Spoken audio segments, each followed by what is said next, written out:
아멘. 할렐루야. 저는 여러분과 함께 마가복음 9장을 통해서 긍정적인 태도가 삶을 변화시킨다라는 제목으로 하나님 말씀 증거하도록 하겠습니다. 성경은 우리의 생각과 마음이 삶의 방향을 결정한다고 끊임없이 말씀하고 있습니다. 사람은 마음에 품은 대로 생각하고 또 생각한 대로 말하고 결국 그 말과 행동이 삶의 열매로 나타나기 때문입니다. 그래서 믿음의 사람은 환경보다 하나님의 말씀을 바라보며 살아갑니다. 상황은 부정적이어도 믿음은 긍정적으로 반응합니다. 눈앞의 현실보다 크신 하나님을 바라보기 때문입니다. 오늘 본문에서 예수님은 이렇게 말씀하십니다. 할 수 있거든이 무슨 말이냐? 믿는 자에게는 능히 하지 못할 일이 없느니라. 이 말씀은 하나님을 신뢰하는 믿음에서 나오는 태도를 말씀하시는 겁니다. 믿음은 현실을 부인하는 것이 아니라 현실보다 크신 하나님을 바라보는 겁니다. 그러나 우리는 살아가면서 끊임없이 부정적인 생각과 싸웁니다. 안 될 거야. 나는 할 수 없어. 이번에도 실패할 거야. 이런 생각들은 우리의 마음을 무너뜨리고 삶의 의욕까지 빼앗아 버립니다. 그래서 잠언 4장 23절은 말씀합니다. 모든 지킬 만한 것 중에 더욱 내 마음을 지키라. 생명의 근원이 이에서 남이니라. 우리의 마음은 영적인 전쟁터와 같습니다. 긍정과 부정, 그리고 믿음과 두려움, 감사와 원망이 날마다 충돌한다는 겁니다. 그렇기 때문에 우리는 마음을 잘 다스려야 합니다. 특별히 인간의 마음에는 세 가지 중요한 요소가 있습니다. 바로 지, 정, 의죠. 지는 무엇입니까? 바로 생각하고 분별하는 지적인 영역입니다. 무엇을 보고 어떤 기준으로 판단하느냐의 문제입니다. 그리고 정은 바로 감정의 영역입니다. 기쁨과 슬픔, 분노와 낙심, 이런 마음의 상태를 말합니다. 그리고 의는 무엇입니까? 바로 의지라는 겁니다. 결단하고 행동으로 옮기는 힘이라는 겁니다. 결국 믿음의 사람은 이 세 영역을 하나님 앞에서 다스려야 한다는 겁니다. 그래야 불경과는 혼의 묶임에서 자유케 된다는 겁니다. 하나님의 말씀으로 생각을 채우고 성령의 은혜 안에서 감정을 다스리고 믿음으로 결단하고 순종의 행동을 선택해야 한다는 겁니다. 마음을 지키는 사람은 삶도 지키게 됩니다. 그러나 마음이 흔들리면 삶 전체가 흔들리게 된다는 겁니다. 특별히 많은 사람들이 실패하는 이유는 결단하지 못하기 때문입니다. 여러분, 우유부단함은 믿음의 성장을 막는다는 겁니다. 생각은 있지만 행동하지 못하고 결심은 하지만 실천하지 못한다는 겁니다. 그래서 새해마다 많은 사람들이 결단을 하지만 시간이 지나면 다시 이전 모습으로 돌아가 버린다는 겁니다.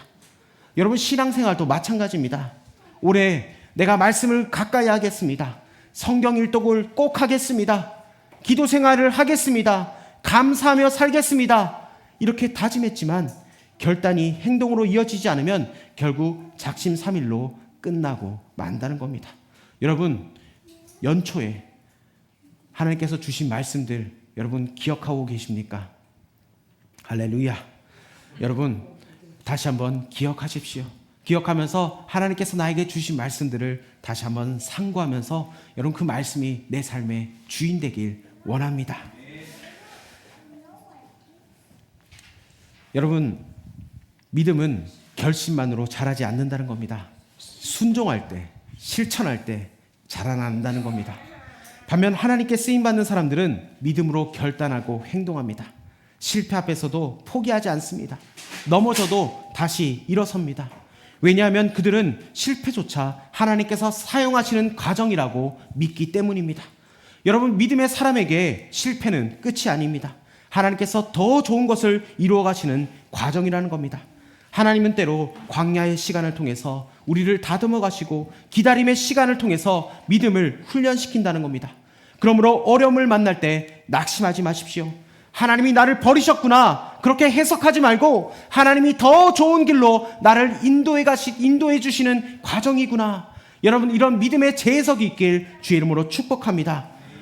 오늘 우리 모두가 어떤 상황 속에서도 하나님을 신뢰하며 절대 긍정의 믿음으로 살아갈 수 있는 저와 여러분 되길 원합니다. 여러분, 그렇게 하기 위해서는 여러분, 첫 번째, 믿음의 사람은 부정보다 하나님의 가능성을 바라본다는 겁니다. 믿음의 사람은 부정보다 하나님의 가능성을 바라본다. 여러분, 오늘 본문의 배경은 귀신 들린 아들을 둔 한 아버지의 이야기입니다. 그는 아들을 고치기 위해서 예수님께 나왔지만 마음 한편에는 여전히 두려움과 의심이 있었습니다. 그래서 예수님께 이렇게 말합니다. 무엇을 하실 수 있거든 우리를 불쌍히 여기사 도와주십시오. 여러분, 이 말 속에는 믿음과 의심이 동시에 섞여 있습니다. 정말 가능할까요? 혹시라도 가능하시다면 여러분, 이것이 바로 인간의 연약한 모습이라는 겁니다. 여러분, 우리도 신앙생활을 하면서 하나님을 믿는다고 말하지만 막상 현실의 문제 앞에서는 두려움과 염려에 흔들릴 때가 많다는 겁니다. 그때 예수님께서 말씀하십니다. 할 수 있거든이 무슨 말이냐? 믿는 자에게는 능히 하지 못할 일이 없느니라. 아멘. 주님은 환경보다 믿음을 보셨습니다. 문제의 크기보다 하나님을 향한 신뢰를 보셨다는 겁니다. 믿음은 상황을 바라보는 태도를 바꾸게 합니다. 부정적인 사람은 문제만 바라봅니다. 그래서 환경에 매이고 현실에 눌립니다. 그러나 믿음의 사람은 문제 가운데도 역사하실 하나님을 바라봅니다. 눈에 보이는 현실보다 눈에 보이지 않는 하나님의 가능성을 더 크게 보는 겁니다. 여러분, 민수기에 보면 가나안 땅을 정탐하는 12명의 정탐꾼 이야기가 나옵니다. 여러분, 10명은 부정적인 보고를 했습니다. 우리는 메뚜기 같다. 저들은 너무나 강하다. 결국 그들은 두려움에 사로잡혔고 공동체 전체를 낙심하게 만들었습니다. 그러나 여호수아와 갈렙은 달랐습니다. 그들도 같은 환경을 받습니다. 그들도 거인을 받고 성읍도 받습니다. 하지만 그들은 환경보다 하나님을 더 크게 봤다는 겁니다. 여호와께서 우리와 함께 하시면 우리는 능히 이길 수 있다. 여러분, 이것이 바로 긍정의 믿음이라는 겁니다. 여러분, 믿음의 긍정은 현실을 외면하는 낙관주의가 아닙니다. 아무 근거 없이 잘 될 거야 이렇게 말하는 자기 암시도 아닙니다. 믿음의 긍정은 살아계신 하나님을 신뢰하는 태도라는 겁니다. 그래서 믿음의 사람은 안 된다 라고 말하기보다 하나님이 하시면 된다 이렇게 고백을 하는 겁니다. 사랑하는 여러분, 우리의 언어와 생각을 돌아보길 원합니다. 우리는 문제를 만날 때마다 어떤 말을 먼저 합니까? 여러분, 가정 안에서 여러 가지 어려움을 만날 때가 있습니다. 경제적인 문제, 자녀의 문제, 건강의 문제, 관계의 문제, 그리고 학업의 문제 때문에 마음이 무너질 때가 있습니다. 직장과 사역의 현장에서는 예상하지 못한 실패와 답답함을 경험하기도 합니다. 그때 우리는 무엇을 선택해야 됩니까? 여러분, 염려의 언어가 아니라 믿음의 언어를 선택할 수 있는 저와 여러분 되길 원합니다. 하나님께서 나의 길을 여실 것이다. 하나님이 나와 함께 하신다. 하나님이 이 상황 속에서도 하나님은 선하게 일하실 것이다. 여러분, 이 믿음의 고백은 현실을 부정하는 말이 아니라 현실보다 크신 하나님을 바라보는 신앙의 선포입니다. 특별히 우리의 생각을 지켜야 합니다. 여러분, 사탄은 먼저 생각 속에 두려움과 부정을 심습니다. 너는 안 된다. 이미 늦었다. 희망이 없다. 이렇게 끊임없이 속삭입니다. 그러나 하나님의 말씀은 우리에게 다른 시선을 준다는 겁니다. 하나님은 광야에서도 길을 내시고 막힌 홍해에서도 홍해를 여시는 하나님인 줄 믿습니다. 그러므로 생각이 무너질 때마다 말씀으로 마음을 채워야 합니다. 아침에 눈을 뜰 때도 말씀을 붙잡고, 낙심이 밀려올 때 찬양으로 마음의 방향을 돌리고, 염려가 찾아올 때 기도로 하나님께 맡길 수 있는 저와 여러분 되길 원합니다. 오늘 하루도 삶의 자리에서 믿음의 언어를 훈련해 봅시다. 하나님이 반드시 일하신다. 하나님이 나를 포기하지 않으신다. 하나님의 때에는 가장 선하다. 나는 환경이 아니라 하나님을 바라본다. 여러분, 부정적인 생각은 우리의 믿음을 무너뜨리지만 믿음의 긍정은 닫혀있던 길을 열게 한다는 겁니다. 오늘도 하나님은 믿음으로 반응하는 사람을 통해서 일하십니다. 그러므로 어떤 상황 속에서도 하나님의 가능성을 바라보며 믿음으로 선포하며 나갈 수 있는 저와 여러분 되길 원합니다. 그렇다면 이렇게 하나님의 가능성을 바라보는 믿음은 단순한 긍정에서 끝나지 않습니다. 믿음은 결국 삶의 순종으로 나타나야 합니다. 하나님은 믿음으로 반응하는 사람 가운데 역사하기 때문입니다. 여러분, 믿는 자에게는 불가능이 없다는 겁니다. 따라합시다. 믿는 자에게는 불가능이 없다. 성경을 보면 인간의 힘으로는 도저히 설명할 수 없는 수많은 기적들이 기록되어 있습니다. 홍해가 갈라지고 죽은 자가 살아나고 오병이어의 기적이 일어났습니다. 그런데 그 모든 기적의 중심에는 언제나 하나님이 계셨다는 겁니다. 기적은 인간의 능력에서 시작된 것이 아니라 전능하신 하나님께서 행하신 역사였다는 겁니다. 오늘 본문에서 예수님은 분명하게 말씀하십니다. 믿는 자에게는 능히 하지 못할 일이 없느니라. 아멘. 여러분, 이 말씀은 인간이 무엇이든지 할 수 있다는 자기 확신의 선언이 아니라는 겁니다. 하나님을 믿는 믿음 안에 있을 때 하나님의 능력이 역사한다는 말씀입니다.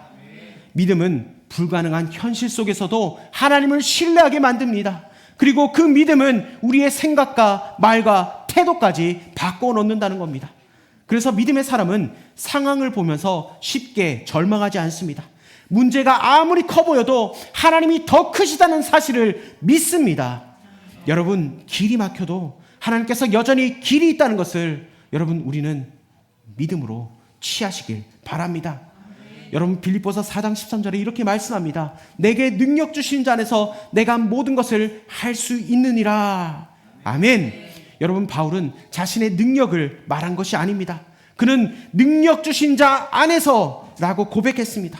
즉, 믿음의 근원은 내가 아니라 예수님이라는 겁니다. 우리가 예수님 안에 거할 때 우리의 연약함 가운데 하나님의 능력이 역사하게 된다는 겁니다. 그러므로 진정한 긍정의 믿음은 막연한 낙관주의가 아닙니다. 잘 될 거야 라는 근거 없는 자신감이 아닙니다. 전능하신 하나님이 함께 하신다는 믿음에서 나오는 담대한 확신이라는 겁니다. 여러분, 이 믿음을 가진 사람은 삶을 바라보는 시선이 달라집니다. 좋은 일이 생기면 감사하고 어려운 일이 와도 하나님께서 결국 선하게 인도하실 것을 믿는다는 겁니다. 왜냐하면 하나님은 모든 것을 합력하여 선을 이루시는 분이시기 때문입니다. 사랑하는 여러분, 하나님 안에서는 어떤 문제도 끝이 아니라는 겁니다. 여러분, 사람은 변하지 않을 것처럼 보여도 하나님은 사람을 바꿔 가십니다. 닫힌 길처럼 보여도 하나님은 새 길을 여신다는 겁니다. 불가능처럼 보이는 상황 속에서도 하나님은 새로운 역사를 시작하신다는 겁니다. 그러나 믿음이 이 실제 삶 속에 역사하기 위해서는 반드시 필요한 것이 있습니다. 바로 말씀에 대한 순종입니다. 믿음은 단순히 믿습니다 이렇게 말하는 것으로 끝나지 않습니다. 믿음은 순종으로 증명된다는 겁니다. 여러분, 열왕기하 5장에 등장하는 여러분 나만 장군이 바로 그런 사람입니다. 그는 아람 군대 장관이었습니다. 수많은 전쟁에서 승리한 영웅이었고 사람들의 존경을 받던 권세 있는 사람이었습니다. 그러나 그런 그에게도 해결할 수 없는 문제가 있었습니다. 바로 나병이었다는 겁니다. 나병 환자였습니다. 그는 겉으로는 강해 보였지만 그의 인생에는 깊은 고통이 숨겨져 있었습니다. 그때 집에 있던 어린 여종이 말합니다. 사마리아에 계신 선지자를 만나면 병을 고칠 수 있을 텐데, 주인님, 사마리아에 계신 선지자를 한번 만나보십시오. 여러분, 나아만은 마지막 희망을 붙드는 심정으로 엘리사 선지자를 찾아갑니다. 그런데 예상과는 전혀 다른 일이 벌어졌습니다. 엘리사는 직접 나오지도 않았고 종인 게하시를 보내서 이렇게 말했습니다. 요단강에 가서 7번 몸을 씻으십시오. 여러분, 나아만은 크게 분노했습니다. 아니, 나는 아람의 군대 장관인데 아니 직접 나오지 않고 종을 시켜서 나에게 이렇게 얘기한다는 건가? 여러분, 자신의 기대와 너무 달랐습니다. 그는 엘리사가 직접 나와 손을 얹고 기도해 줄 것이라고 생각을 했습니다. 게다가 아람에는 요단강보다 훨씬 좋은 강도 많았습니다. 그의 생각에는 도무지 이해되지 않는 상황이었습니다.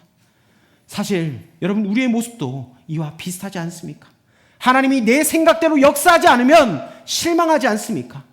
내가 원하는 방식이 아니면 낙심하지 않습니까? 그러나 믿음은 이해에서 시작되는 것이 아니라 순종에서 시작된다는 겁니다. 여러분, 그때 나아만 곁에 있던 종들이 말합니다. 아니, 주인님, 더 어려운 일도 시켰더라면 여러분 하지 않았겠습니까? 그런데 몸을 씻으라는 이 작은 순종도 못 하시겠습니까? 그 말을 들은 나아만은 자신의 자존심을 내려놓고 요단강으로 내려갑니다. 그리고 하나님의 사람의 말대로 7번 몸을 잠깁니다. 그러자 어떻게 되었습니까? 열왕기하 5장 14절은 이렇게 기록합니다. 그의 살이 어린아이의 살같이 회복되어 깨끗하게 되었더라. 아멘. 여러분, 얼마나 놀라운 은혜입니까? 여러분, 기적은 요단강 물 자체에 있었던 것이 아닙니다. 바로 순종하는 믿음 위에 하나님의 능력이 임하게 된 것입니다. 사랑하는 여러분, 오늘도 하나님은 믿음으로 순종하는 사람 가운데 역사하십니다. 말씀을 붙들고 한 걸음 순종할 때 하나님은 길을 여십니다. 여러분, 기적은 과거의 이야기로 끝난 것이 아닙니다. 예수님은 어제나 오늘이나 영원토록 동일하신 하나님이십니다. 그러므로 눈앞의 현실만 바라보며 낙심하지 마십시오. 이해되지 않아도 말씀을 붙드십시오. 내 생각보다 하나님의 방법이 더 크다는 사실을 믿으시길 바랍니다. 여러분, 믿는 자에게는 불가능이 없습니다.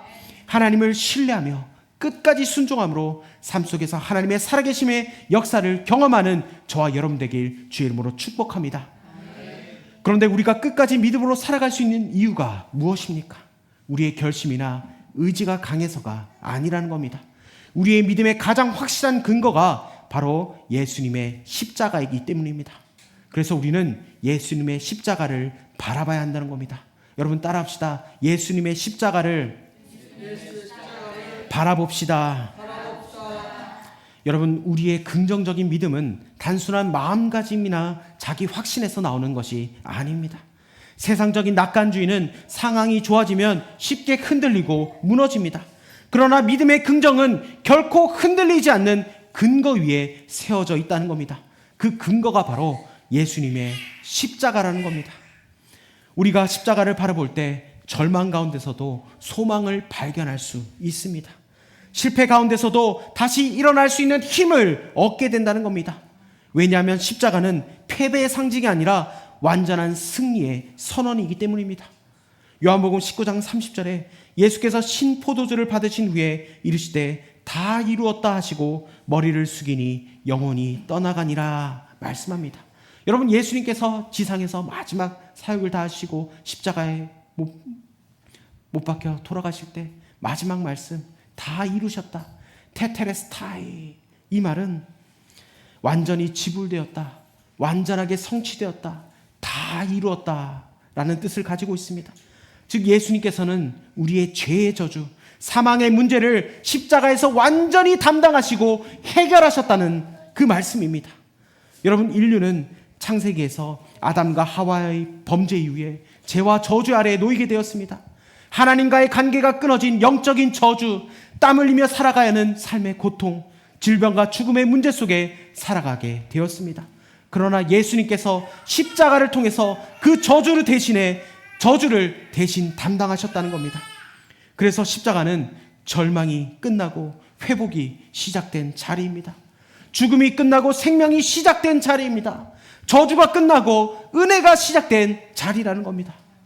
우리는 날마다 십자가를 바라봐야 합니다. 십자가를 바라볼 때 낙심보다 소망이 커지고 두려움보다 믿음이 커지고 원망보다 감사가 회복된다는 겁니다. 십자가는 하나님이 우리를 얼마나 사랑하시는지를 보여주는 가장 확실한 증거이기 때문입니다. 고린도후서 8장 9절은 말씀합니다. 우리 주 예수 그리스도의 은혜를 너희가 알거니와 부유하신 이로써 너희를 위하여 가난하게 되심은 그의 가난함으로 말미암아 너희를 부유하게 하려 하심이라. 아멘. 여러분, 이 말씀은 단순히 물질적인 축복만을 의미하는 것이 아닙니다. 예수님 안에 누리는 은혜의 풍성함, 하나님의 자녀된 축복, 우리의 삶을 책임지시는 하나님의 공급하심을 말하고 있다는 겁니다.